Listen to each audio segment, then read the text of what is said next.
Fringe.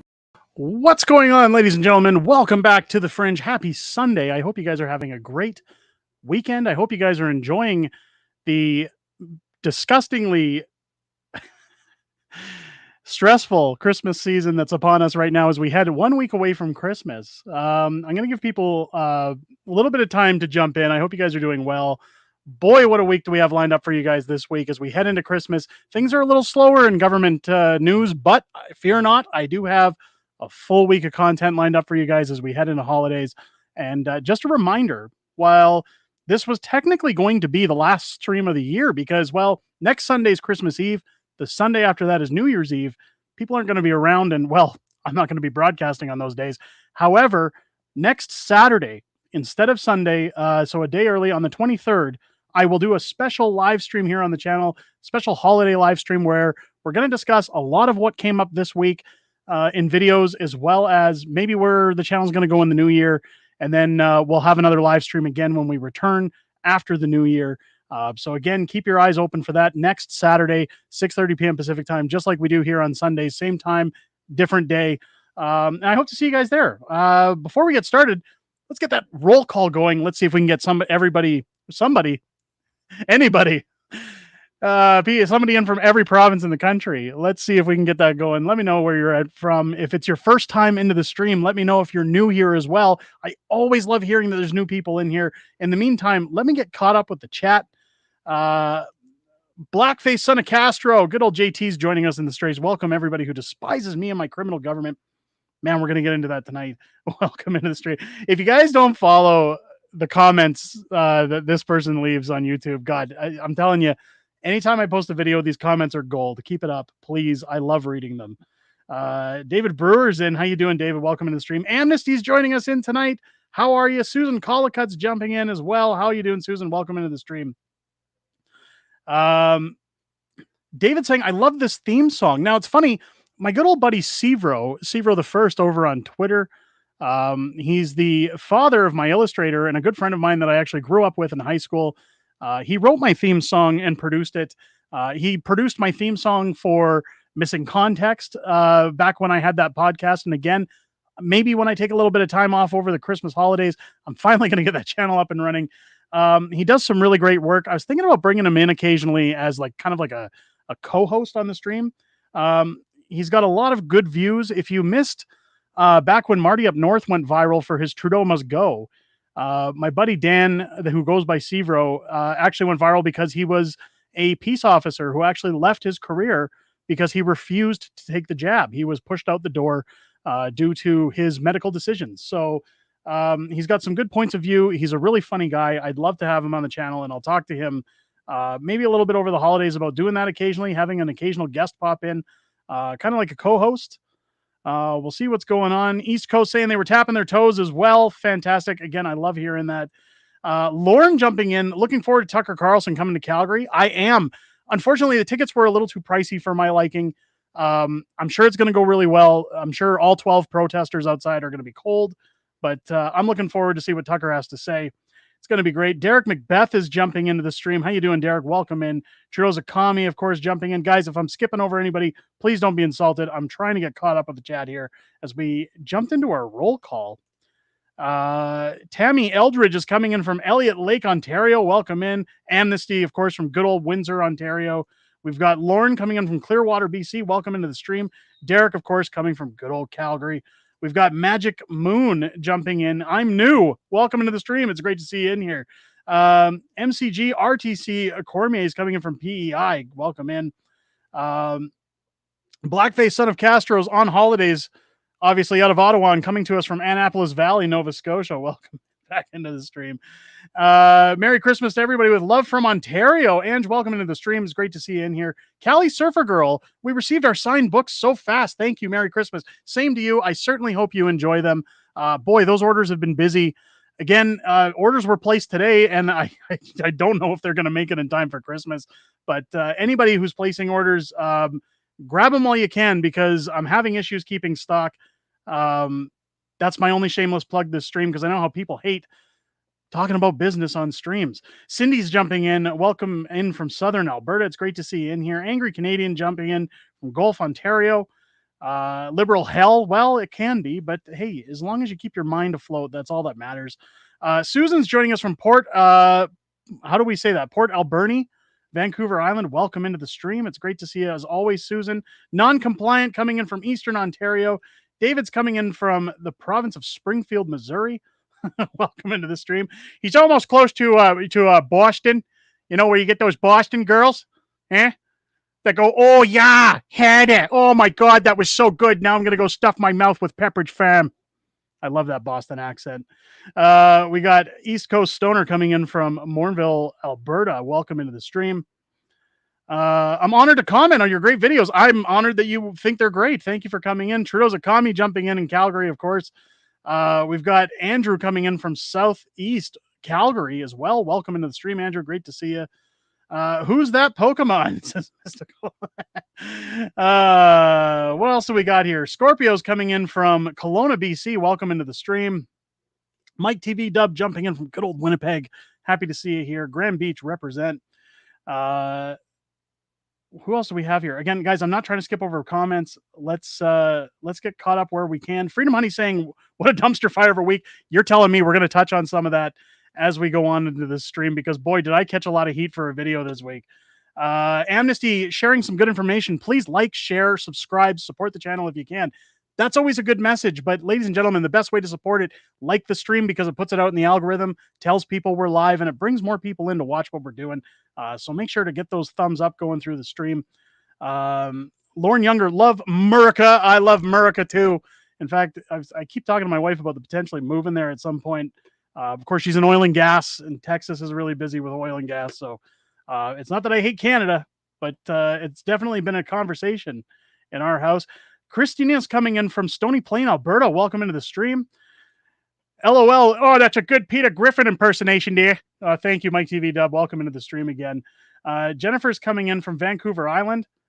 Angie saying, I took your books with me to my community meeting today to share with the group, and they loved them. I gave everyone your website to order their own copies. Angie, thanks so much. I really appreciate that. I'm glad they enjoyed them. That's the whole reason that I do these things.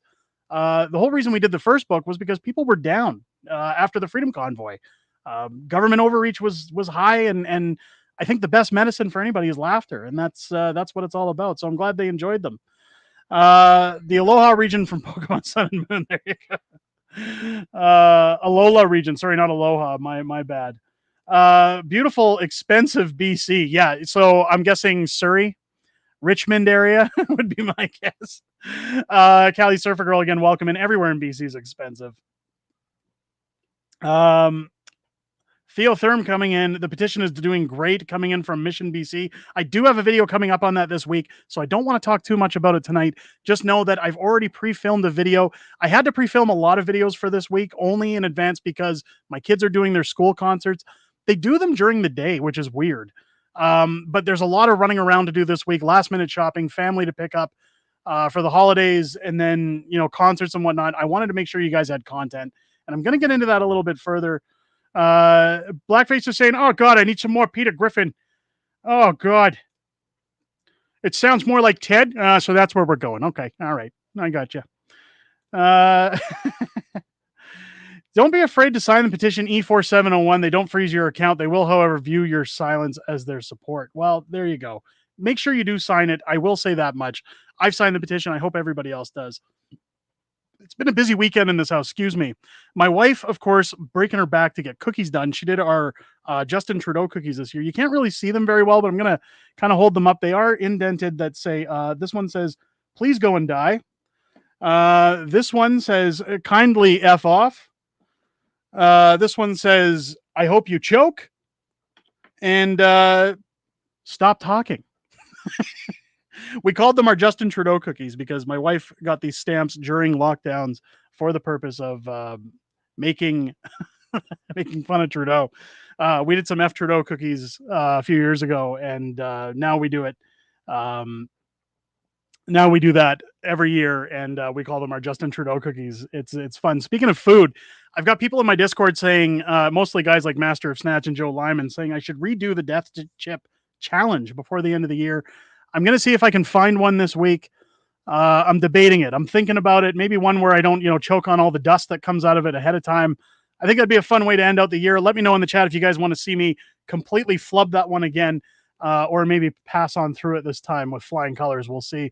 We'll see how it goes. I know I've been eating a lot more spicy foods because a lot of those hot sauces, believe it or not, when you're on the carnivore diet, they don't have any salt or high calorie intakes, so they're actually good when you're putting them on things. So I've been trying to build up my tolerance, I guess you could say. A lot of it, my wife went and picked up a lot of those hot sauces from Hot Ones, where they do the hot wing show on YouTube.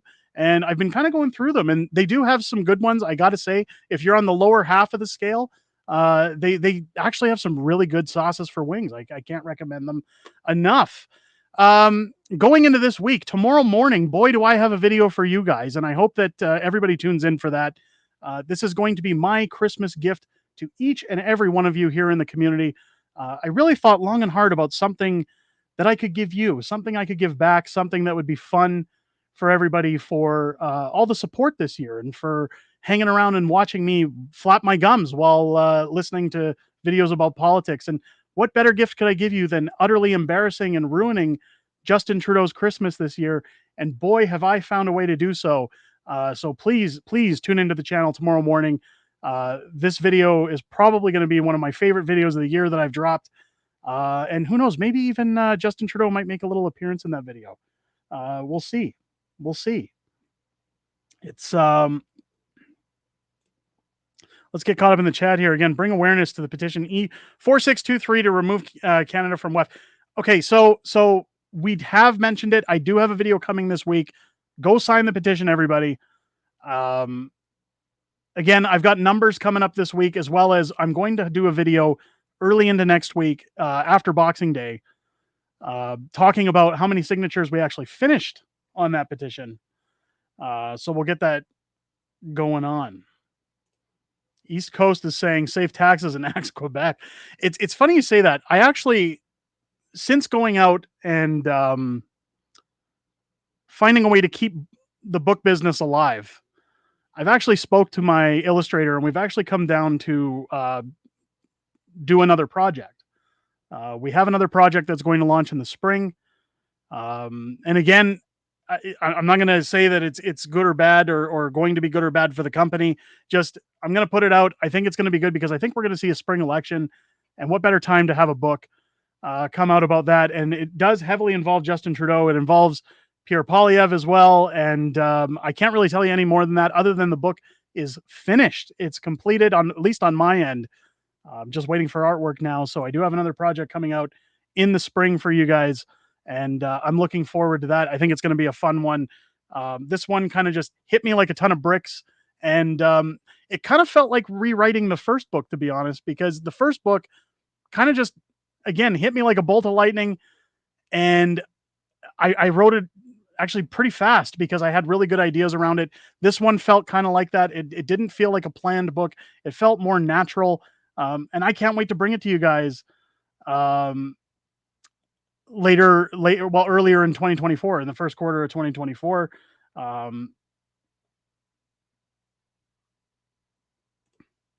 Susan saying, I've now signed both. Good, great. Get that done. Get on those petitions. What else is there to really talk about this week? So we do have some videos coming up this week talking about, boy, some bizarre situations. We've seen that hate speech is now going against drag queens. There's rulings that you're no longer allowed to use the G word around them, or you can face fines or defamation lawsuits. I do have a video coming out about that this week. I don't want to get too much into that, other than it's a little touchy. But speaking of things that men are doing to exploit the world, we've also got a video talking about tampons. I posted on Twitter later last week, saying that I can't believe I have to do a video talking about tampons in men's bathrooms and why we shouldn't have them in there. So I do have a video coming up about that again this week. It's going to be a crazy week for videos, but tomorrow's video, I think it's going to give you guys a little bit of a laugh. Again, my gift to you guys over this holiday season. I'm really looking forward to this video coming out. A lot of work went into it, and I really hope you guys enjoy it. Believe it or not, this is going to be the first video I've actually attempted to do a lot of editing on. I, as you've seen my videos in the past, I usually just do a single take on my videos. I try to be real with everybody so that, I'm giving people genuine Derek here on the channel. I'm not reading off of a script. I'm not pre-planning videos. It's just off the cuff, my opinions, and a little bit of a discussion. So this is the first time I've attempted to edit and put together a video. So I hope you guys enjoy it tomorrow. I'm looking forward to that one dropping. It's going to be fun.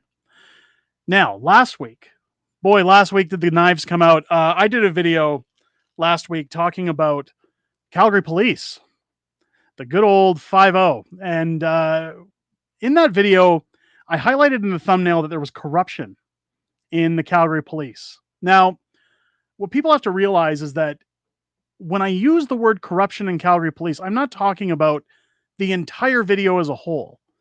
What I was talking about, because a lot of people were quick to point out that, hey, I should probably first explain the video in case you missed it. If you did, you should go check it out.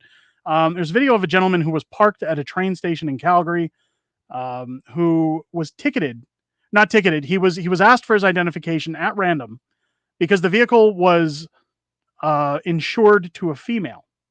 So when they ran the plates, they saw a female insurer on the registration, and he was a male, and they just walked up and said, "Give us your license. We need to do a check on this vehicle." Again, we don't know the context, and I do mention that in that video, that we don't understand the context of what went on previous to the filming starting, because the filming was from the gentleman's perspective as the police were questioning him.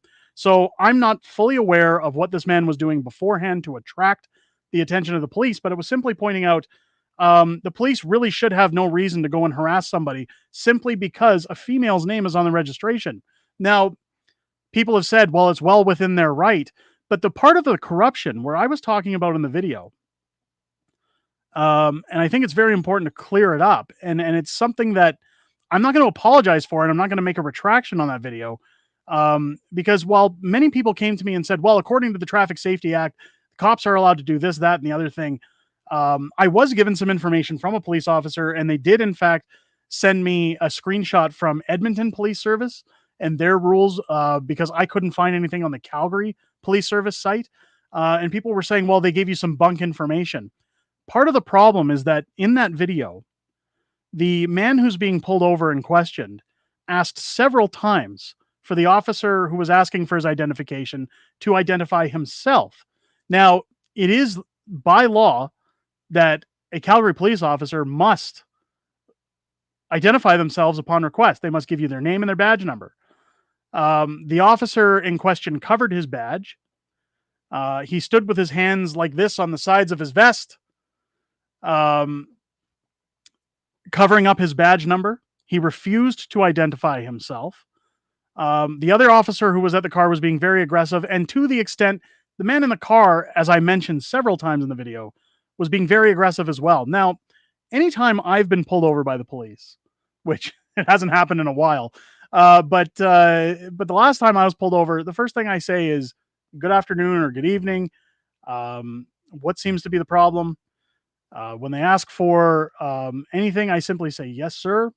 I hand them what they need, and I try to be compliant as possible. Now, that's not to say that a police officer has every right to trample on my rights. What I try to show the police is that if I've done something wrong, I'm willing to work with you. You're a human being. Like, I don't go into a restaurant and scream at a server simply because they're a server and I think that that's what they're owed, is people talking down to them. I think police officers take a lot of flack, and there are good officers out there. They're not all bad. That being said, there are some, and again, I have a friend in the Calgary Police Service who says there are officers who abuse the law, who abuse the privileges of being a police officer, who overstep their boundaries. So what I was calling out about corruption are officers who are kind of banding together in this video. The other officer isn't identifying the officer who's refusing. He's not helping the gentleman by asking his request or trying to calm the situation. In fact, they're almost encouraging him to continue to get upset, almost like they want a reason to just smash his window, which they threatened to do several times, and yank him out of the car. Now, again, we don't know the context of what took place before then, but a lot of people saying, hey, Runkle of the Bailey did a video on this, talking about the laws, talking about everything else. I still haven't seen Runkle of the Bailey's video, and I'm not sure if he mentions that police are obligated by law to identify themselves upon request, which, after multiple instances, that officer refused to do. Now, as the video goes on, again, I had issues with the man filming it, calling the officers cupcake, telling them they're pigs. The last officer, you can see he's emotionally spent when he's talking to the man from the passenger side of the vehicle. He's leaning over inside to talk to the guy, and he asks for his identification. The officer gives it to him. He's very monotone with his approach, um, trying to be as helpful as possible. In fact, I think that was the only officer in that video that I saw actually trying to diffuse the situation by way of mannerism. So while there are cops out there that I call itchy trigger finger complex, where they want to throw their weight around, they want to intimidate, they want to try and get that's the corruption I'm speaking of. I'm talking about cops who overstep laws during lockdowns, who stood over top of people's rights, who had no problem just following orders. Um, Anytime I see officers who say, I'm not going to identify myself, despite the fact he's wearing a body cam, by the way, that screams corruption to me. If I was a police officer and I was following the finer points of the law and I was well within my legal right to pull somebody over, I would have no issues giving them my identification. I would have no issues standing for my convictions to say I was fully within my right to ask for your identification or pull you over. The second an officer refuses and takes the tough guy approach and threatens to smash windows, that is the corruption I'm speaking of. That just screams I'm guilty of something and I don't want to get reviewed. Again, body cam footage is there. They can get reviewed at any time. So even if this guy files a complaint, that can still happen. But when I'm talking about corruption, nothing screams I'm guilty more than refusing to identify yourself as a police officer, because again, you're bound by the law to do so. Um, so to clear that up, that was the purpose of the corruption statement in that video. Now, a lot of people corrected me saying, hey, they had every right to run his plates. They can run your plates at any time. If that's the case, I was always under the influence that it's probable cause. They have to have a reason to run your plates, i.e., you're driving erratic, you've broken some form of the traffic laws. If policies have changed, again, I haven't been pulled over in years. And when I was talking with my officer friend, he said probable cause. Now, probable cause could mean a lot of things. Now, when you look at the insurance being run and under a female, technically the police could say that's probable cause. Um, what I'm saying is that it feels like they're really reaching at that point. Now, given he was driving a Dodge Challenger, Dodge Charger, one of the two, you could tell by the interior, by the steering wheel. Um, Maybe there's a lot of thefts in the areas of those vehicles. So there could be a number of reasons they're running those plates. Again, we're missing context on what exactly went down before the filming started. But that's what I'm talking about corruption. When I'm running for mayor of Calgary, I want a full audit of police who, again, are being complained against for not abiding by the laws. And I think that a full audit should take place. And those officers should be told, at least with a warning, do your job properly or get out and we'll make way for somebody who wants to. I don't want corrupt police on my payroll. East Coast says the dude was a dick right from the get-go. And I agree. I agree. There's ways to handle those situations. And it was kind of a 50-50 because the guy clearly wanted to aggravate the police, but the police wanted him to get more aggravated. It's kind of a devil's advocate in this situation where I was merely trying to point out that, hey, what the police did was wrong. However, this dude, I mean, he had it coming. He had it coming. Aren't the police supposed to tell you what you're being charged with before they ask for ID? So my understanding again is that if you're being detained, which this guy again did not ask those questions. If he knew anything about the law, he would ask the officer, am I being detained right now? If the officer said, no, you are not being detained, then he's free to go at any point. He does not have to give his identification. If he was being detained, then he has the right to ask, on what grounds am I being detained? So the police would have to say at that point, they cannot say, well, a female's registered to this car. They would have to say it's a suspicion of theft. You were driving erratically. You get what I'm saying? Like they'd have to have a valid explanation for why this man is not free to go, other than just we ran the plates and it's registered to a female. My vehicle, our family vehicle, we have one car in this household simply because my wife works downtown. She takes the train because downtown parking in Calgary is completely unaffordable. So we have no use for two vehicles. However, my wife is insured under our car, but my name is on the registration. So is that to say that anytime my wife goes out driving, the police could just pull her over every 20 minutes when they see her driving down the road saying, "Oh, we ran the plates and it's registered to a man." That's where it feels a little targeted. And I don't want to pull the race card because this guy clearly was not Caucasian, but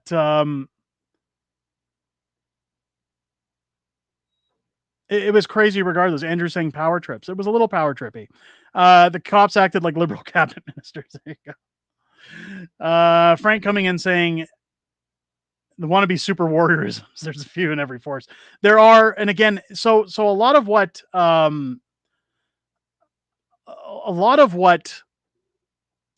I was trying to talk about is when I talk with this friend of mine in the police service, he tells me about all this ongoings within departments and the politics that go around all the time and how he's fed up with it. And I guess I'm trying to show that hey, there are cops who abuse the system. And what these guys did was technically illegal. Then this guy could go to a courtroom if there were any charges. Now they didn't charge him with anything.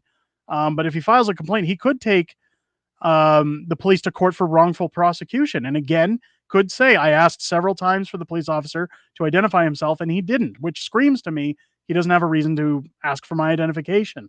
Now, if I was going to sue somebody for wrongful prosecution, I would remain as calm as possible. I would video the situation and I would go to a judge or a lawyer and say, what can I do here? Calling them pigs, cupcake, threatening them, screaming at them, hollering, getting your temper riled up, it doesn't help anything. It doesn't help a situation. You're going to get more bees with honey. It's crazy. Clown Piss jumping in. Is it possible to get some books to be $20 like the Prime Minister who broke Canada? I understand the limited edition signed books being $100, but I and quite a few people I know don't really have $40. So you can find those books, Clown Piss, on Amazon. They're all $19.99 on Amazon. I'm going to keep that up while I answer this question. The reason the limited edition was $100 is because again I charged that much at shows because they were out of print. There was only so many left. Again, I think I have like 21 copies left, or somewhere around that now. And once those are gone, they're gone forever. So I do have to charge a substantial amount, and it would be unfair to charge less than I charged at the shows for anybody who paid that premium. When it comes to the regular books, the reason they're $39.99 is it includes your Canada-wide shipping, as well as a signature on top of those books. The signature was offered because, again, I hate having to explain all this. People hate it. Um, the signatures were offered because I have to buy the books from Amazon. I have to pay for Amazon to ship them to me. They're not covered under Prime. So Amazon charges me substantially for shipping multiple units of these books to me at one time. And then I also have to procure envelopes, labels, pay for postage to send it out, which again, that's included in the price, while also retaining some bit of a profit from moving these books. And it's not very much. I can tell you that right now. It is very thin margins. It was simply something that was offered to people who said, I don't like supporting Amazon. Now, I understand people don't want to spend $40. I would kindly just direct people, if you don't want to spend $40, if you only have 20 and you want to spend 20, not only will you get it faster by going through Amazon, the only difference is again, you're purchasing it through Amazon and you're not gaining a signature. That's I'm sorry to say, but that's how we put it together in order to make it a viable option for people. And I'm sorry again that there's nothing I can do in terms of the cost. I certainly can't sell them at $20 and include people shipping. And again, if I took shipping off and allowed the shop to charge people for shipping, you'd probably be paying close to $32 to $35 for a single book anyways. So you get what I'm saying? Like it's either way, it balances out. Again, that's why we included the signatures. I thought that was a good option.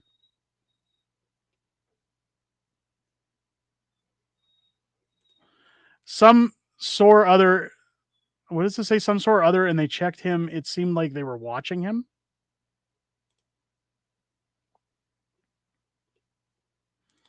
Not sure what that was. Let's go. With dealing with police, you should be video recording for your own record. Absolutely. Absolutely. Um, Sorry for bringing up something that's inconvenient and you didn't feel like explaining. No, it's not that I don't feel like explaining it. The problem is when you explain it over and over, like I've explained it on other videos and people are like, dude, you're taking up 10% of your video talking about how this works. As somebody who doesn't like to spend frivolous amounts of money, I understand and I get it, which is why I've always tried to lay it out that we do charge a premium. I'm sure anybody in the chat can vouch. I've said it millions of times that we charge a premium, but it's because I have to allocate those books and ship them out.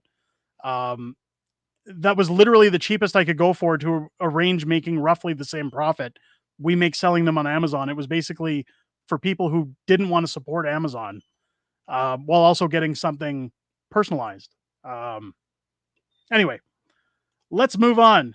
Joanne, people have to realize what we're dealing with is society that most of us who are spiritual can explain it in another way. It's a spiritual problem. They mean mean spirited. Well, there you go. There you go. Speaking of mean spirited, my kid's school.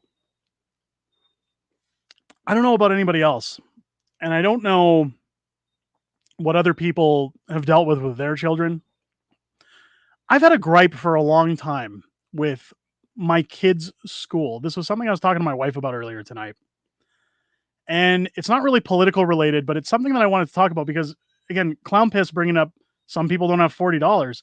Um, but some people don't have a lot of money right now. And I understand that better than anybody else.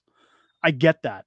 Part of the reason I'm running for mayor, and I remember somebody saying to me as soon as I made the announcement, you have no experience. What makes you qualified to run for mayor? And I said, a year ago, a year and a half ago, I was in a position where my wife and I had to talk about selling some of our stuff in order to pay the bills. We had to decide, were we going to have to sell our house because costs were going up then? Part of that was inclined due to the pandemic. My wife was laid off from her company. And again, I'm a stay at home father simply because daycare was through the roof. It's not $10 a day like Justin Trudeau touts it is. So it came to the point of this was our only income.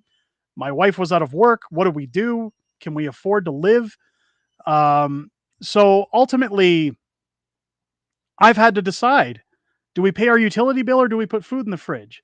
Do we fill the car with gas or do we give money to the kids?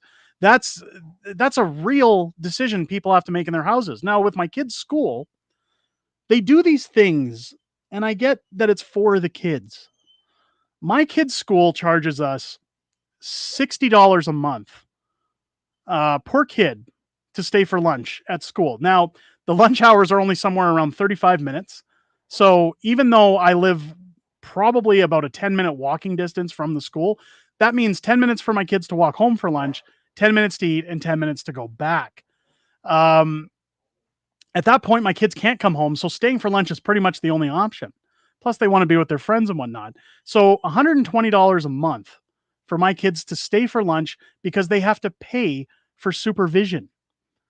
Um, when I went to school, and again, I'm not sure what the fees were, but the teachers shifted and took turns supervising the students outside during recesses or lunch hours or however they were going to do it. But the problem I have is on top of it, the school likes to do this new age shit all the time where it's like they just sent an email tonight saying tomorrow we're going to do red and white candy cane colored clothes. So make sure your kids are wearing red and white. The next day we're going to do festive hats. The day after that, we're going to do a fun lunch where we're going to order in food from a special restaurant like A&W or whatever, and it's $25 per kid.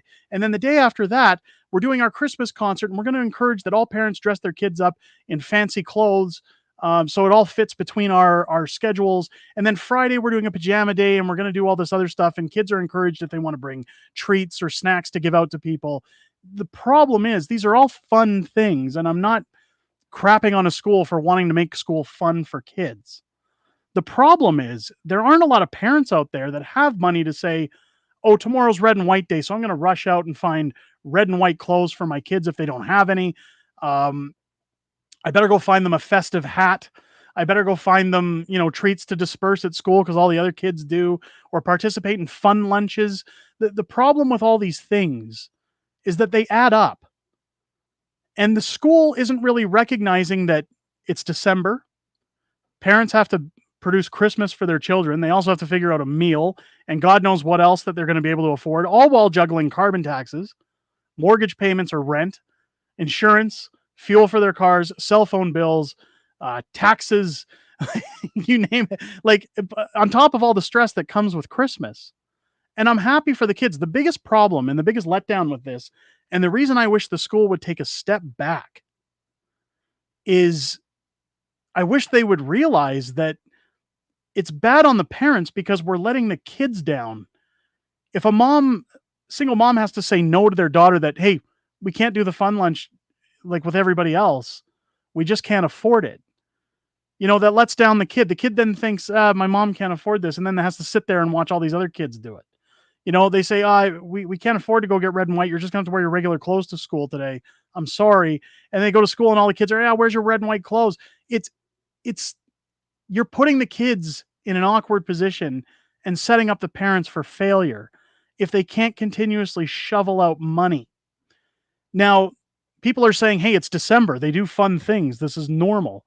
My kid's school does a fun lunch once a month where they order from a pizza place, Subway, Taco Time, all these different organizations where it's, hey, we're going to go do these lunches. And it usually averages about $20 to $30 a kid.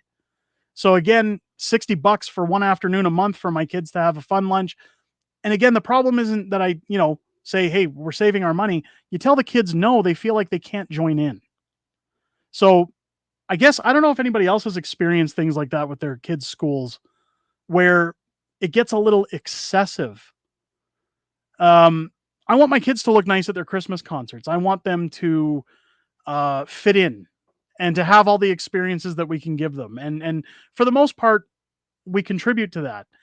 But I think in December of all times, during one of the worst years of mass inflation, high interest rates, skyrocketing bills, like they start telling parents the kids must wear black and it must be a button up shirt and it must be this, it must be that. Why? Because you have a vision of how you want this to look? Not every parent can afford that. It's crazy. Let me catch up with the chat here. Derek Macbeth, I buy from Amazon to open and read the books, but I buy the signed ones from Derek to keep sealed. I appreciate that. Wow. That's I didn't know they were that collectible, but hey, cheers, Derek. Thank you. Modern day plague is a spiritual one, not physical. No experience. Trudeau has no experience as the PM. They didn't stop him. Yeah, there you go. We bought 3 copies of the first book, gave away 2, and kept 1 of the signed ones. We are keeping sealed. Wow, a lot of people. Geez, I'm flattered. Thank you. Trudeau is a disgrace as a teacher, and he became the PM. There you go. I still have no experience to be PM after 8 years. Part-time drama teacher wouldn't get me a job at Crappy Tire. There you go.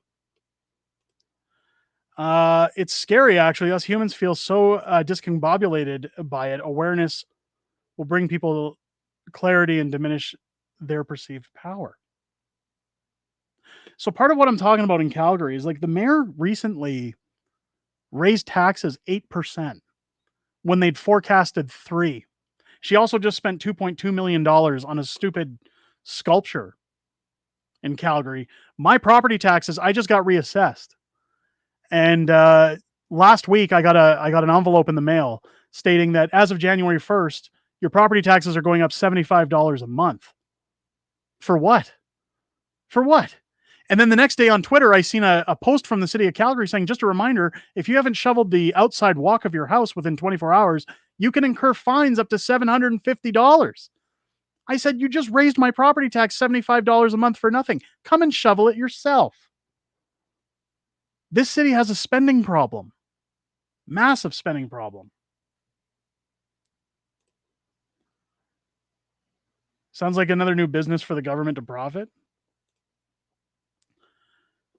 You should watch Runkle. The guy in the car was pretty much pushing buttons and spoiling for a fight. He followed them around afterwards. I think they showed a lot of the restraint. Okay, so again, lot of context. Look, I like Runkle. I used to watch him on Rekieta Law, especially during the Kyle Rittenhouse trials. The problem is that when it comes to free time these days, I haven't had a lot, and I know people say, "Well, it's just a few minutes to sit down and watch a video." I've been working really hard on tomorrow's video. I've been swamped with that. Again, I hope you guys enjoy that video. It's kind of my gift to you guys for Christmas by ruining Trudeau's. So tune in for that. Um, we'll see. Stop lying to children about Santa. Grow up with no sense of reality. Turns you into a liar and breaks their heart.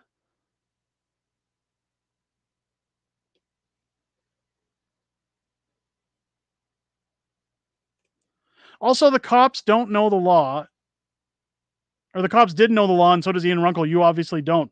Um, please tell me that it's you're saying it's not part of the law that a police officer must identify themselves upon request, because that's the only law I've been talking about here. Are you saying that it is not illegal for a police officer to refuse to identify himself?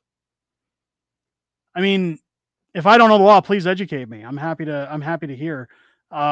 Again, I know Ian Runkle is such a professional. Again, I have respect for Ian Runkle, and this has nothing to do with Ian Runkle. Um, I'm talking about an officer refusing to identify himself and covering his badge. That screams guilt, doesn't it? If if my wife, I'll give you an example. If my phone starts going off at 2 o'clock in the morning, and my wife wakes up and says, "Who's texting you?" And I say, "Nobody. It's nothing. It's nobody. It's just spam." And my wife starts to get suspicious and says, "Do you mind if I take a look at that?" If I have nothing to hide, of course I'll say, "Sure, go ahead. I don't care." But if I go, "No, you can't see it," and I hide the phone, doesn't that scream I'm guilty? Doesn't that scream I'm doing something I shouldn't be doing? It's the same thing with the police that I'm saying. If they say, "Hey, what's your name and badge number?" and they go, "Oh, that's not important. I'm not going to tell you." When I was in school, we used to do fundraisers for selling chocolate bars. Yeah, we used to do that too. We used to do that in Christmas wrap every year. Um, there wasn't any charges to the parents. So usually the school would do like pizza days and stuff after the wrap things. They would take their portion of profits from doing an agreement with the Christmas wrapping companies or the chocolate bar companies. Um, and they'd give everybody a pizza day or something. Yeah, we used to do the same thing when I grew up in Winnipeg. Out of touch school boards. Well, it's not even just out of touch. It's the problem is just recognizing again, these things are fun, but the principal of the school, the teachers of the school, they email us like clockwork at 5 p.m. every Sunday. It would just be nice if the principal said, "Let's do a survey. Are parents on board with this to continue? Should we continue doing these things? Should we limit them? Like, reach out to the parents. Just give a little bit of thought, a little bit of consideration." 20 to 30 years, everyone is going to refer to these as the good old days. I hope not. These aren't good days. We need to get Gondak out. She's a liberal wearing a conservative hat. Does she wear a conservative hat? I don't. It's pretty obvious where she sits on the fence. Looking forward to seeing you ruin my Christmas tomorrow. I'm looking forward to it too. Again, this video took a little bit of time to put together. I'm really looking forward to it. I think it's going to be a lot of fun. I think you guys are going to have a good laugh. Um, Tune into it. It's going to be great. Romanian Patriots late. That's okay. Welcome into the stream. It's great to see you here. I don't see. We've watched the video on several channels. They did identify themselves and their names are on their uniforms. So the video clip that I used, again, you have to realize, two veterans, when I make videos, a lot of the times they're either suggested to me in the Discord or they pop up on Twitter and I see what's going on. Now, Ian Runkle released his video shortly before mine came out, and I do pre-record some of my videos. So essentially, what happens is that I don't see anything else about that content coming up, and the video that I showed, that officer refuses to identify himself. So if Ian Runkle has a different video where this guy followed them around afterwards and egged them on, again, I've never advocated for this guy in the car. I've never advocated for him. I've said multiple times he was out of line. But when the officer in the hat with the gloves on, threatening to break his window, is standing there smirking and laughing, refusing to identify himself, covering his badge, and the guy, while rude, asking, says, "Give me your badge number. Give me your badge number. Give me your badge number." He doesn't identify himself. It doesn't matter if he did it later. He refused. That's obstruction. You can't do that. Like, if you want to be right, I'll just say, hey, you're right, and we'll move on. If this is a straw man for you to be right, hey, guess what, everybody? Two veterans is right. Two veterans is smarter than I am. I'm out of line by saying police should have to legally identify themselves, that it's part of the law. Two veterans wins. There you go. You won your straw man. Um, I don't know what else to say. I mean, the video I had, he didn't identify himself. If other videos are showing different on different videos, hooray! I'm glad he was identified. Um, I'm talking about corruption on a whole in the Calgary Police Service by officers who are just doing their jobs, not and power tripping, not just specifically this situation. Take what you want from it. Snatch has joined the chat. Welcome, Snatch. The schools are so out of touch in every way. Something that I don't like about our school, my kid's school, and I have a problem with it, and I hate it because my daughter is 9 years old. She's starting to turn negative with it. Is they really push this Indigenous thing a lot. Everything is Indigenous. They don't know anything about world history. They don't know anything about current events. They're not learning anything about the country other than it was Indigenous land. Now, I'm all for educating our kids about the Indigenous. This isn't an anti-Indigenous rant. I um I learned about the Indigenous to great extent in school as a kid, but we also learned about the French Revolution. We also learned about the Second World War. We learned about the First World War. We learned a lot of different things in school in terms of world history, not just the Indigenous. Every time my kid goes on a field trip, like they recently went to the zoo for multiple days on some kind of contract with the zoo where they did a lot of research and they did a lot of different things. And it's like, oh, we're gonna show you like how we find out what animals owls have ingested through their fecal matter and the bones we can pick up and things like that. And then they said, oh, and this is how the Indigenous did things back. And they always have to shoehorn that in. Every time before a Christmas concert or before an assembly when parents are invited to the school, anytime before the kids do anything at the school now has to do recognition of the land. And we have to talk about, oh, this was the Indigenous land before we did anything. We have to recognize the land. I get sick of it. I'm sorry to say it. I get a little sick of it. It's virtue signaling. It serves no purpose. In a country where it's offensive to sing "Oh Canada," it's offensive to talk about Christmas, but we have to recognize the land and bow down and carry white shame all the time. I don't agree with that. I don't like it. I think you're making our kids stupid by singling out history, by singling out fact, so that you can all huff your own farts and feel good about, oh, we recognize that this land was ripped out of the hands of the Indigenous people. I don't agree with it. I think it's horse shit. And again, nothing wrong with Indigenous folks, nothing wrong with the deals we have set up in place or the agreements we have with them. I pay taxes for my property. I pay taxes in the city for land that the city owns. My kids shouldn't have to bow their heads in white shame every time they go into their classroom. That, hey, people came here hundreds of years ago and murdered Indians and oh wait, I used a bad word there. Murdered Indigenous, and pushed them off their land and did all these horrible things. Bad white men. I hate it. I just hate it. I think that kids should learn about those things, just not all the time. You don't have to tie it.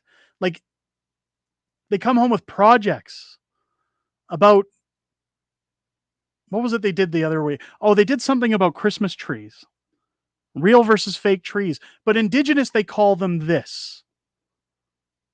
When did school become like Dora the Explorer, where it's like, do you know what this word is for Indigenous? Do you know what this is in Indigenous? Can you say this in Indigenous? When does it stop? If I wanted my kids to learn so much about Indigenous, there's a reserve not far from here. I'd send them to one of their schools.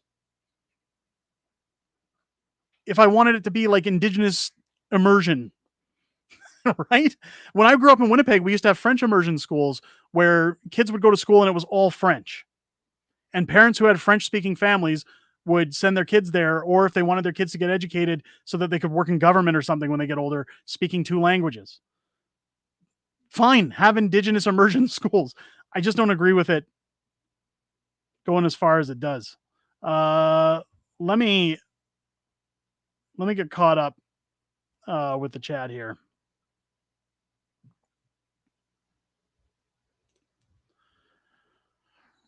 School system is super whack, and the ideology they are pushing is not right at all. Period. When I was in school, it was normal classes like shop, math, and art. Shop was a big thing. I think we started that in the sixth grade, sixth or seventh grade. Um, this Winnipeg school system was a little different than Alberta, where um, our schools, there was two schools in our community. One was a kindergarten to grade 8, where one side of the school was kindergarten to grade 4, and then there was the gymnasiums, and then on the other end of the school was grades 5 through 8.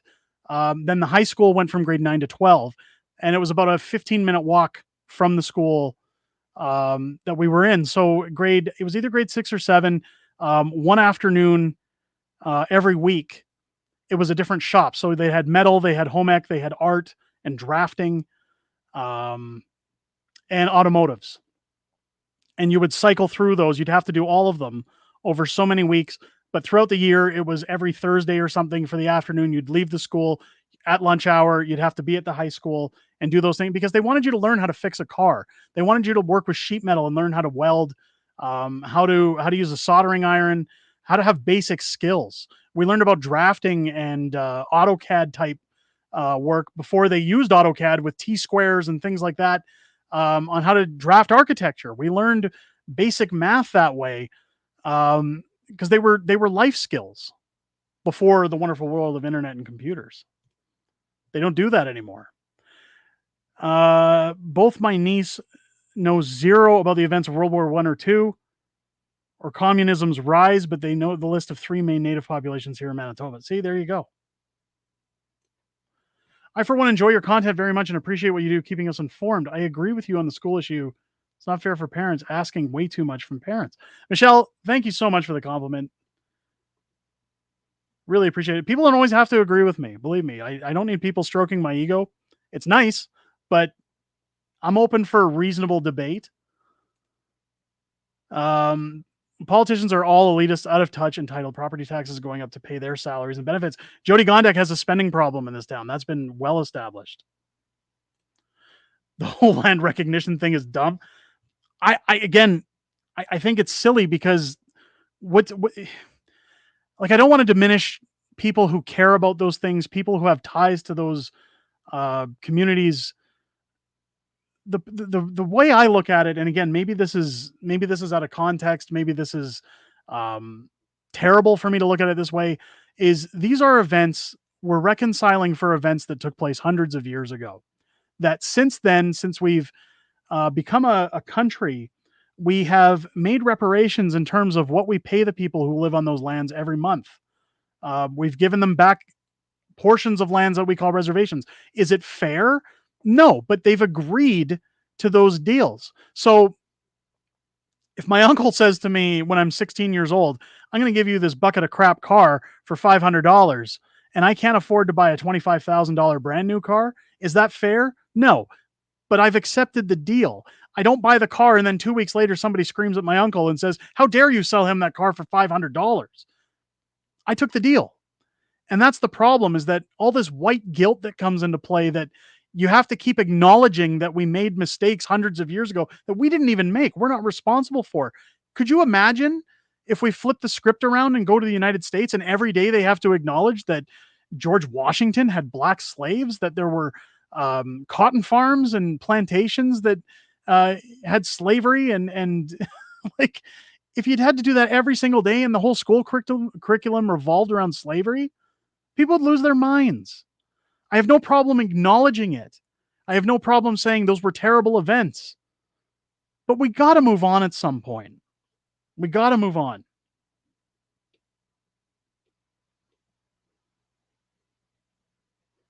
Arthur's jumped in the stream. Don't worry about being late. It's all good.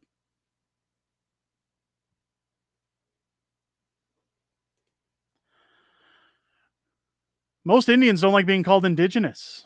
They are not from an African tribe. It's Whitey that made up the term. Hey, I agree. The problem is that I don't want to rub anybody the wrong way on the channel. Is the issue.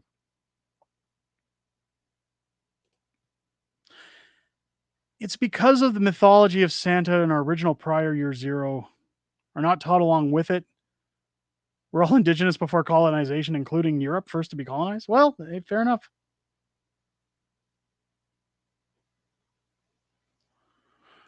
There's that white people. Yeah, that's always the bad white people. It's sorry guys, I'm scrolling through trying to get caught up in the chat as best as I can. As best as I can. You can't pick things from history to glorify and pick other things to say it shouldn't be talked about. We need history. We will need history police to tell us what we can and cannot say. That's part of the big problem. Part of the thing about history, and one of the things I've always appreciated about history, is that we learn from the mistakes we've already done so that we don't dare repeat them again. I, for one, as a kid, was infatuated with the Second World War, mostly because I found it so interesting. When you look at Canada in its landmass size on a map in comparison to Germany, that not only split itself down the middle, but overtook all of Europe, parts of Northern Africa, and possibly could have taken over Russia and most of the free world. A country that size, sprawled out with its ideologies, with its war machines. I found it so fascinating. Now, keep in mind that when I was a teenager, movies like Shaving Ryan's Privates came out, and it really caught my interest. In fact, I remember in my teens, um, talking about video games. I usually don't like talking about video games on the channel. In high school, I had a PlayStation, the original PlayStation. I guess people call it PlayStation 1 now. There was a great game that came out called Medal of Honor. This was before the Call of Duty days, and Medal of Honor was a World War II based game where you were kind of behind enemy lines shooting Nazis. And sorry, I was trying to do my old Brad Pitt impression from Inglourious Basterds. We're shooting Nazis. It was a great game, one of my favorites on the PlayStation console. But I really loved learning about history because it was a part of, again, society. My grandfather served during the Second World War. Um, Thankfully, came home with his life intact.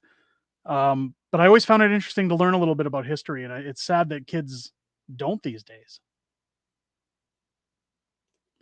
Tim saying, I have zero white guilt. Whites were the last to slave trades historically and the first to end it. Still exists in the Middle East. Yeah. I was out at the mall and this native dude kept saying I was white privileged. I laughed and said, stop following me. They've become radical in that way. Well, they play the card. The card gets played all the time now, and I'm sick and tired of people playing that card. Well, I need this because I'm this or I'm that. We've seen that this week with the arguing of this statue that's being placed in Ontario, this 50-foot statue. I'm not doing a video on it. I refuse, because part of the problem with that statue is that it wasn't paid by taxpayers. It's on private land. Do I think it's a little excessive at 50 feet tall? Yeah, it's a little excessive, but like, where do you draw straws on this one, right? You hear all these people saying, well, it's white privilege and these people are paying for it. You should deal. I'm looking at it going, do we need a 50-foot Hindu statue in the middle of Ontario? Probably not. But if we're not paying for it, I mean, they're well within their rights. I guess as long as zoning says it's okay, maybe I'll crowdfund a 50-foot statue of myself and erect it at our local park. That would be something. They'd probably run out of concrete trying to make a mold of myself, but hey, the purpose for it's to evoke shame. Yeah, but that's part of the reason why I don't like my kids' school doing it so much, is because you're teaching my children to become one of these people that's always, you have privilege. You shouldn't be talking about these things. You should be doing that. Oh, I can't believe you're doing this. You're such a bigot. I don't want my kids to turn into one of those assholes. I really don't care about the color of somebody's skin, where they've come from, what they've endured. I look at today. What have we done to wrong you today? Nothing. You're no different than the rest of us. You have to have a job, you have to pay your taxes. You find little pleasures in life. You go to bed, you get up the next day, you do it all over again. You work, you pay your taxes, you die. The end. Your life is no different than mine, as far as I'm concerned. I hate drawing straws and saying, "Well, it's because I moved to this country and I'm from somewhere else and you're racist if you don't approve of the way I do things." Come on, stop. Stop. Maybe I just find it a little annoying. Maybe I don't want it right in my face or shoved down my throat. People should be willing to listen to those things. They should.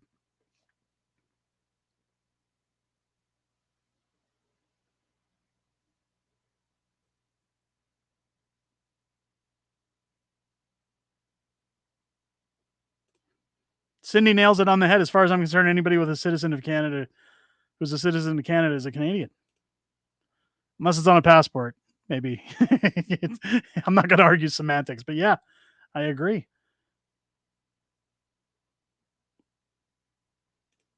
4 days ago, a guy got shot in the middle of the street in a residential neighborhood. No arrests. Well, that's part of New Canada, I guess.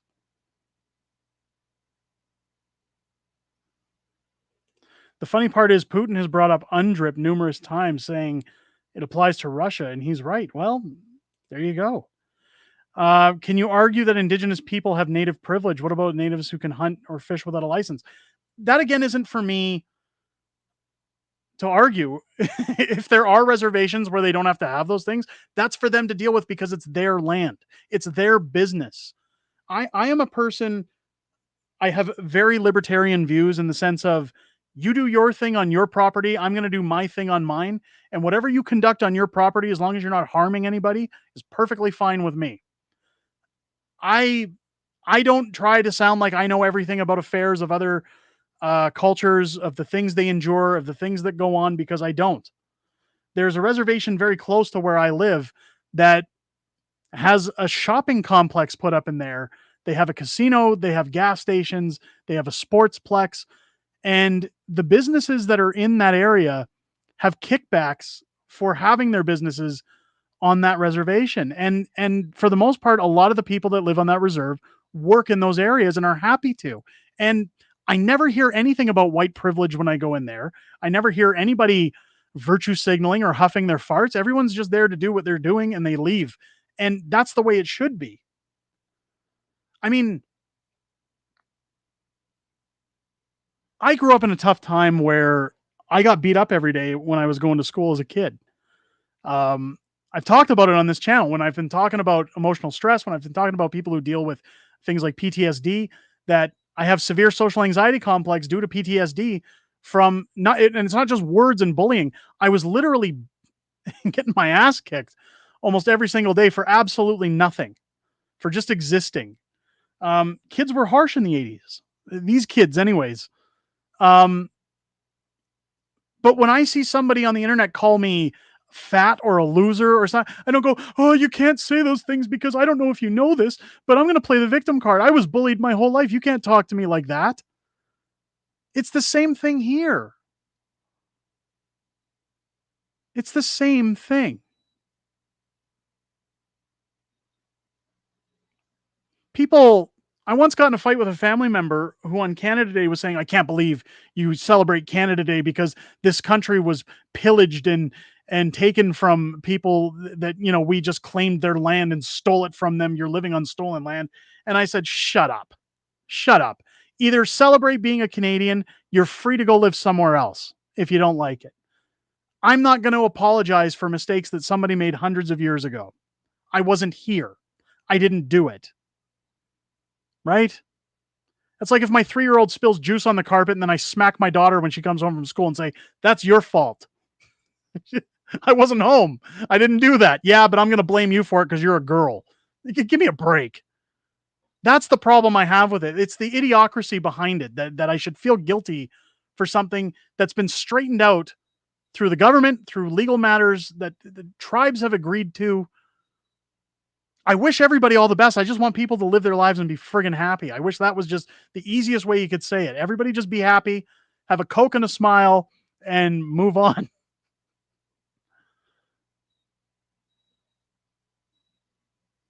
Huffing their farts, that's gross. Clearly, you've never been to San Francisco and seen all the guys driving EV cars.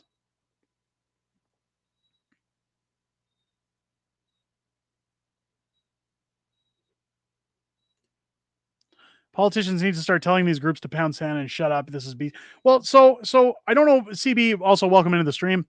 I don't know about saying shut the hell up, but in a semantic point of view, yes, and that's part of what's crumbling our society these days. Jordan Peterson always said, if you're going to speak the truth, you have to risk being offensive, and that's part of what we're forgetting in reality these days is that sometimes you have to say no to people or that's not cool, that's not going to fly. This whole we've seen in our government over 8 years, and not just in 8 years, but over the last 20, I'd say, what a society looks like when you give out, again, participation awards for everything, where you pat everybody on the bum and say it's okay, you don't have to feel bad, tell us, speak your truth. I hate that saying more than anything else. Oh, I'm just speaking my truth. Shut up. Go have a cry in the corner in your little safe space and come back when you're. You know what? I used to remember falling on the ground and skinning my knee. And my dad used to say, stop being such a pussy. Get up and dust yourself off and let's move on. And it toughens you up. I don't know if you guys have watched my YouTube videos from a year ago, but guys like Master of Snatch said, dude, you got to toughen up if you're going to be on the internet. And I've spent a lot of time being shown just where I'm screwing up and how to improve those things. And my wife has even said outside of these videos, man, I've seen such a change in you in the last year. I owe that to guys like Snatch who are man enough to come forward and say, yeah, what you're doing ain't working, man. That's what we need in society. We need more people that are going to say, yeah, go huff that somewhere else. That ain't flying here. That's not how we're doing things. If somebody were to come up to me and say, and I'll give you an example, and this is not to say, anybody's ever done this or for me to get a thick head. But if somebody came to me and said, hey, give me a book for $5 instead of 20 because I'm Chinese. Okay. I'd say, what does that have to, you pay the same price as a white guy, a black guy, an East Indian, indigenous, anything. Why do you get special treatment because you're black or Chinese or whatever else? Well, it's because I've had bad things happen to me. Dude, I've had literal shit happen to me in my life and nobody's cutting me a break. The government comes to me every year and says, taxes. I still got to work for a living like everybody else. Nobody gives me special treatment. Nobody gives me discounts on my cars. Nobody sells me a house for less because I came from a family of people that were abused hundreds of years ago. I come from a Scottish family. The English tried to run the Scottish out, back in 1066. Does that mean that the English should be paying me reparations to live in my house? Canada's technically part of the monarchy. Maybe I should be getting reparations because I'm from a Scottish background. Like, do you see how stupid it sounds? Instead of just saying, hey, you know what? Tough times. It sucks. Let's move on.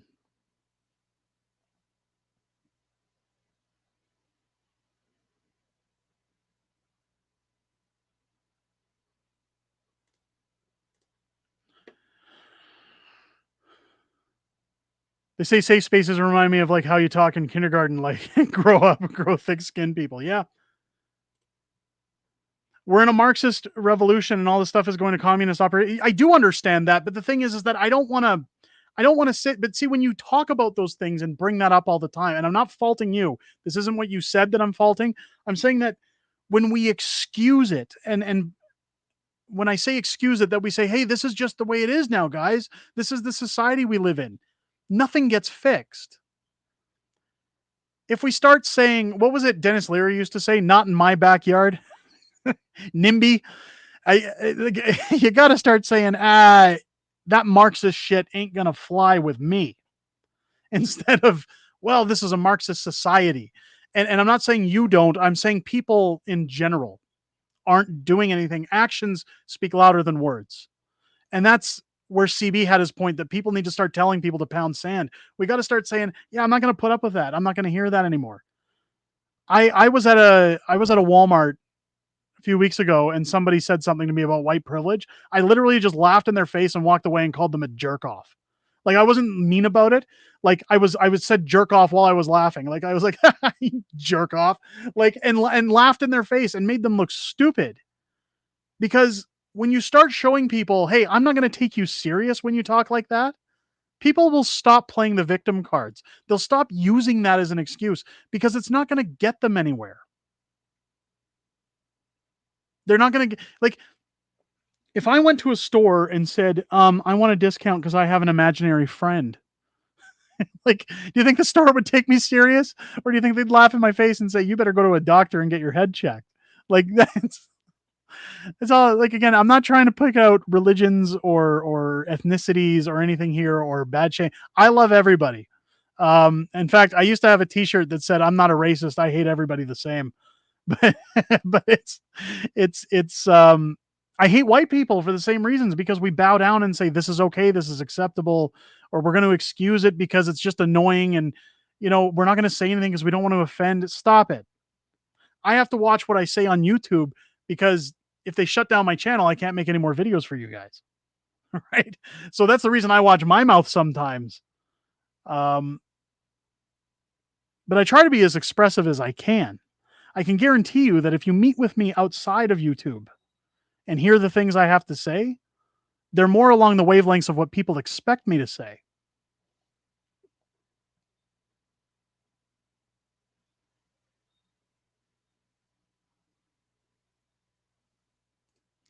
Mean spirited people or narcissists always invalidate and dismiss other people's perspectives and beliefs. It's a trait they all share. Well, it's the first signs of a textbook narcissism, right? They shift the blame, the gaslight.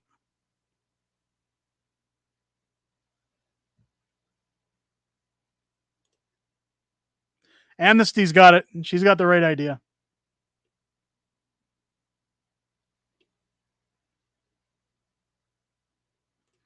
I agree with you 100% on this whole video. I feel bad, Michelle. I feel like I'm going into like this horrible rant. Like I'm just blowing steam, but it's true. It's crazy. We've lost all of our ability to scrutinize and debate. Yes, speech is gone. People always use the "you offended me" BS. Can you imagine these people in a war? That's part of the problem, and that's where I think it's part of.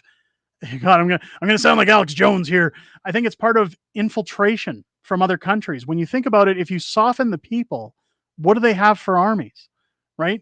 If the Chinese take 75 years to carefully come into your country and carefully push ideologies that say men should wear skinny pants and sip lattes and comb their beards while talking about women running the country. Did you guys see Will Ferrell this last week talking about women should rule the world and run things? And he was doing the usual Hollywood pandering. I never thought I'd see Will Ferrell get to that point. I thought it was a joke. And then I seen all the backlash he was getting afterwards.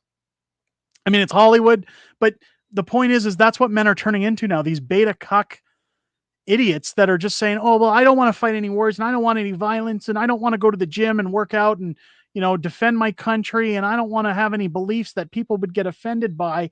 I'm just going to sip my Starbucks and write poetry on my laptop." Get out of here! Get out of here! I miss the days where you could go into a bar, you drink whiskey, you smoke cigars. If somebody looked at you the wrong way, you beat them up, you shake hands when you're done, you buy them a beer and have a laugh. Those are the days I miss because guys are turning into femmes. It's terrible. It's terrible. You got to be careful who you tell to pound sand. I caught my neighbor last week using my garbage can and told him he called up five guys to threaten open fire on me. Well, that's so. Oh shit, that's my brother. Um, Yeah, but you live in Vancouver. That's typical in Vancouver. That's like gang. That's gang related. See, I wouldn't tell him to f off. I'd get even. I'd take my garbage and dump it all over his lawn and say, "Oh, sorry about that. I had nowhere to put my garbage." See, that's the thing about me. I'm a snide bastard. Like I'll do things like that. Like I don't just kind of nod and smile. I get a little vindictive when I do things. Russia kicked my family out of Odessa Oblast. I wonder if Putin plans on paying us reparations. Yeah, well, there you go. Okay, I'm going to move away from any kind of talking about that stuff just because I don't want people to think this is a race debate because it's not. Um, if women ran the world, we'd all be standing in the corner for an hour. There'd be severe negotiations every 28 days. I could tell you that. Sass jumped in. How you doing, Sass? If I'm already tarred and feathered, what does it matter what I do? Yeah. Well, there you go. There you go. I put a piece of electronics in the regular garbage today.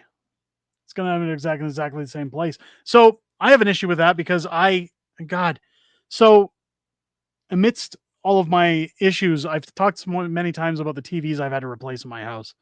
I recently had to replace it again because I tripped over my cat and fell into my TV. And thank God I still have insurance plans on my TVs.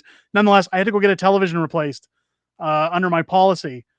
And the box for an 85-inch television is quite a large box. And I took it down to our local Home Depot because they have like a recycling. They have the big, huge recycling bins down there. Um, and I just fold it up and throw it in the bins. And there's some black foam uh, that came in there like a styrofoam almost. It's not styrofoam, but it's like an Evo foam, like the stuff people make their cosplay costumes out of. And this guy was standing there looking at it in the trunk of my hatch or my SUV as I'm pulling out the cardboard. He goes, "Oh, you're not allowed to dump that here.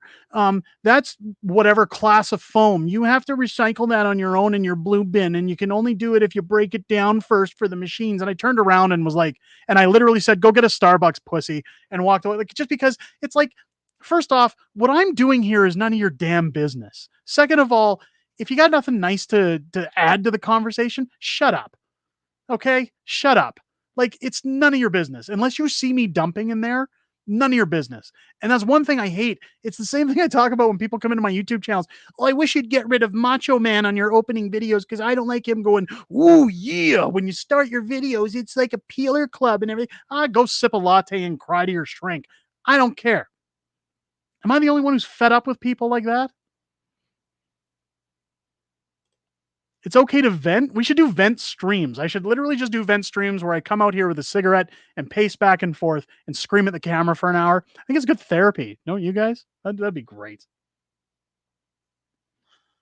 That'd be great. It's a good show. It's a great show. It's always a good show here. You know why? Because it's me. uh, what a fun time.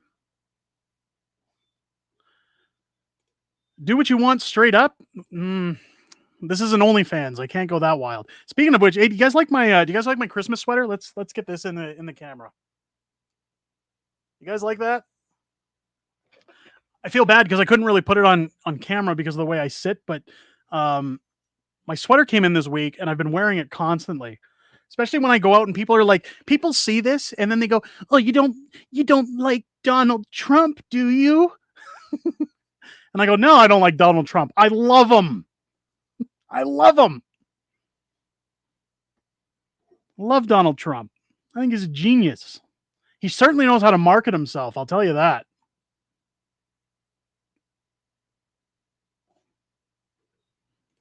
You just made my hubby's day with that rant. He said, "See, I'm not the only one." There's hundreds of thousands of people, if not millions, that feel this way. They just don't want to say it. Like, there's times when my wife listens to me and she literally just goes for the Advil.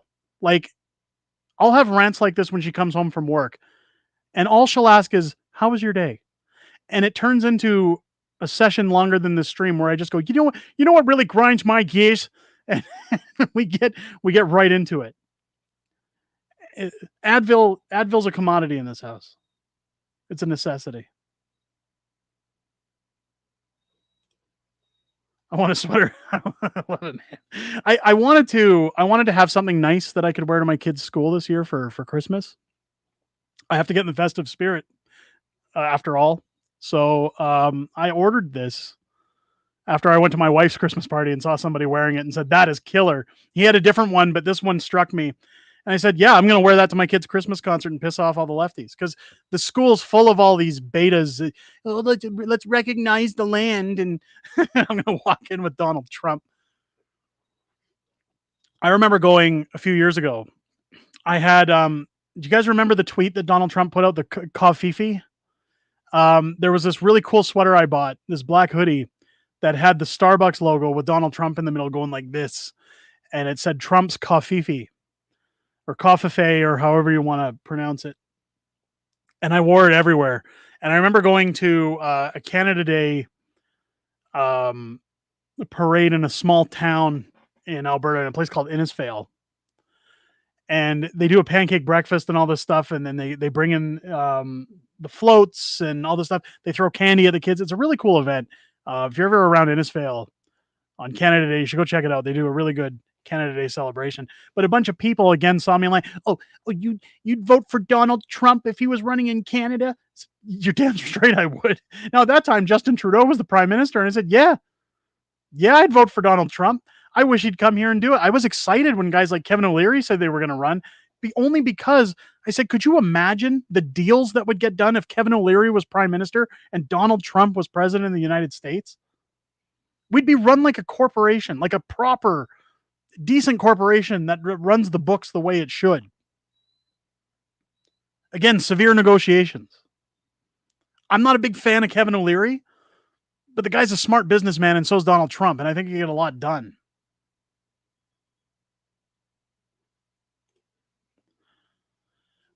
I wish I could meet more people like you and feel normal in this crazy ass country. Listen, man, it's you you just what was it the Joker always said? You're one thing away from having a really bad day and losing your mind. I think you're going to see more of it as next year arises when people are paying their skyrocketed re-signed mortgages. People are going to be losing their minds. The Joker was always one of my favorite characters in comics, especially Heath Ledger's portrayal of the Joker in The Dark Knight. A lot of people don't like that movie. I think it's a masterpiece strictly because of Heath Ledger, and it's not because he died before the movie came out. He did a great job, especially his speech where he says to introduce a little anarchy, and everything becomes chaos. And he's true with that. He says, "I'm a dog chasing cars. I wouldn't know what to do if I caught up with one." That's kind of the way I try to run things. Not gonna lie. I try to think about what's best for everybody, fly by the seat of my pants, and doing the right things without overthinking, because when you overthink, you end up with bigger problems. I lived in Innisfail for a year. It's a nice town. I like it. Derek destroyed 11 TVs in 3 months. No, we've done 4 TVs this year, 3 of which were broken by my son. Um, he has a temper problem. I don't know where he gets it. He must get it from his mother. I certainly don't have a temper. I know you guys can see how well concocted I am. In fact, when I stumbled into this television a couple of weeks ago, a week and a half ago, and had to return it, the manager saw me because I was only in there 6 weeks prior getting a new TV, and he goes, "No," and I said I tripped over it. Now, Best Buy doesn't care when I walk in with this policy because I have to pay a small deductible. They're not out anything in pocket. It's the head office that pays for those things. But this week, and part of the reason I really had to film a lot of my videos, my main desktop crapped out. My graphics card HDMI port went out. Again, I get insurance plans on all of my stuff from Best Buy because if you have any issues, they send it off. They don't charge you nothing. They bring it back. They fix it. But my desktop went down, and I do use it for some of my processing and a little bit of the stuff because it's got a better, it's got better specs. But when I took it in, they said this isn't something we can do in house. Again, we send the desktop away, and it's going to take about 2 to 3 weeks because it's Christmas. So I'm without my desktop, which really sucks because everything I keep a lot of my info and everything on external drives, and that's great because for this laptop that I use now, for any videos or recording, um, the laptop has all of my information. The only thing I lost is my games, and that kind of sucks because I was getting into playing Cyberpunk and seeing what that game had to offer. But when I walked in with the desktop, the same manager saw me and he's like, "No, not another television." I'm like, "Nope, it's a computer this time." He had a good laugh. I love to wreck TVs just to torment Best Buy employees. Don't tell them my secret. That's Do you think you should mount your TV on the wall? No, and I'll tell you why. It's in this room of the house where I do my videos from. Now this desk that I use, my lighting, everything, I wheel all that out from a spare bedroom. If you guys have watched my game room tour videos, check it out. You can see in that video my TV sits on about we'll say like a 2.5 to 3 foot tall cabinet, and right behind it is the wall. Now, for me to mount the TV on the wall, it wouldn't really secure anything that would stop my kids from throwing anything at the television or wrecking anything. Again, um, we've had to start restricting kids to saying you can't be around here without adults. And I also know my son's triggers as to when he's about to do these things. And he's been pretty good since he got in trouble for the last TV. Again, the one that broke a week and a half ago, that was my fault. You guys saw when I brought our newest edition, Loki, my black cat onto the stream. Well, the cat constantly wants to eat because our dog steals her food. So she was walking around when I was taking down my camera, my light after doing videos. Now my light sits very close to where my television is, and I accidentally stepped on the cat's tail. And of course, that initial rant that she does just kind of made me jump, and I fell and I smacked the light accidentally into the television. So honest mistake, it happens, and we got it fixed. So I don't care. We'll pay the deductible and move on. It's I had to sell my computer just to paying the bills. See, I hate hearing that. I hate hearing that. That's heartbreaking. Like my wife at some point when I did my stream a few weeks ago when I said that I sold part of my game collection to cover uh taxes, or to at least have money in the account for taxes when the government comes looking for them at the end of February to keep things afloat. Now, the only reason that I had to keep things afloat, YouTube revenue goes down in January. Videos are slower in January.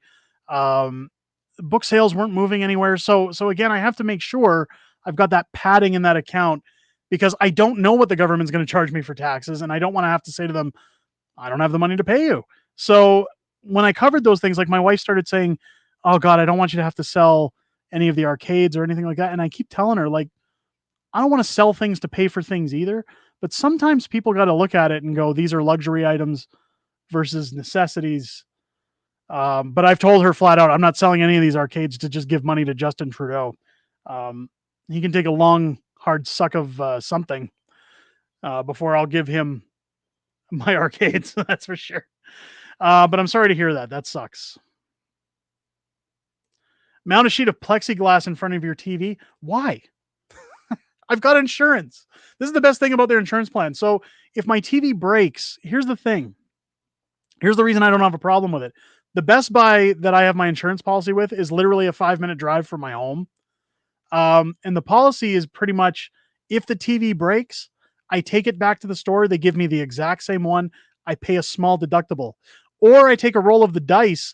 And if the TV breaks and they no longer sell that model or have it in stock, they give me a full credit back for what I paid for the TV. And I can use that to buy a newer, better TV. It's a great way for me to exercise my male desires of having a glorious television while not having to convince my wife that I need to spend that money. So I'm okay with the insurance policy because really it only costs me $7 a month for that policy. It covers me for 2 years. After 2 years, maybe I'll get some plexi. We'll see. Trudeau spends more in a month or two on fancy food than I get all year in CPP. Yeah, I hear you. Just tell the government they're asking for more than you have to give. Well, that's the thing. I might, I was talking to my accountant last year because I find it so funny when it comes to taxes, all these loopholes. I have friends who actually got divorced for the purpose of saying they're single parents in order to get more kickbacks and less taxation from the government for their kids. That's terrible. that they love each other, they live together, they're still together, and they say, well, it's just a piece of paper. We'll get better tax benefits if we're not married. When you live in a country where you need to get a divorce just so you can live, that's ridiculous. That's ridiculous. But I went to my accountant anyways and said, maybe I should identify as somebody who's single, and then the government can charge me on that scale. Or maybe I'll just identify as trans financial, which means the government would have to give me millions of dollars, or else they're bigots. So there's the solution. Anytime you're asked to pay too much, just say you identify as trans financial. That'll get you ahead.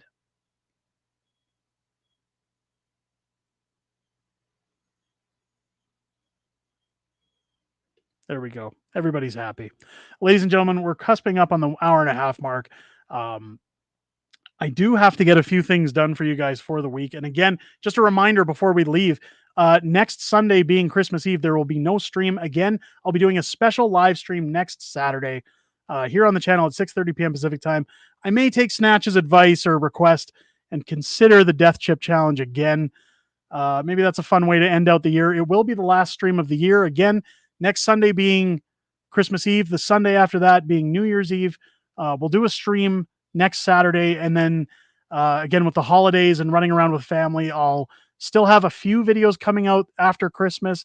There won't be anything Boxing Day, but I'll have some videos creeping out before New Year's. But certainly the content won't be as vibrant as it usually is.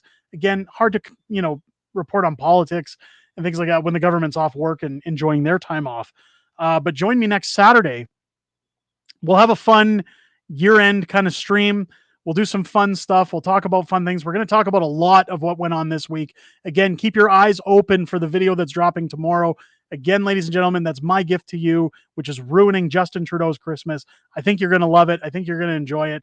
We're going to talk about a lot of stuff that's coming up this week in videos because there are some good topics. Believe it or not, this is one of the few weeks in a long time that I haven't struggled to say, what are we going to talk about that isn't, specifically related to one subject.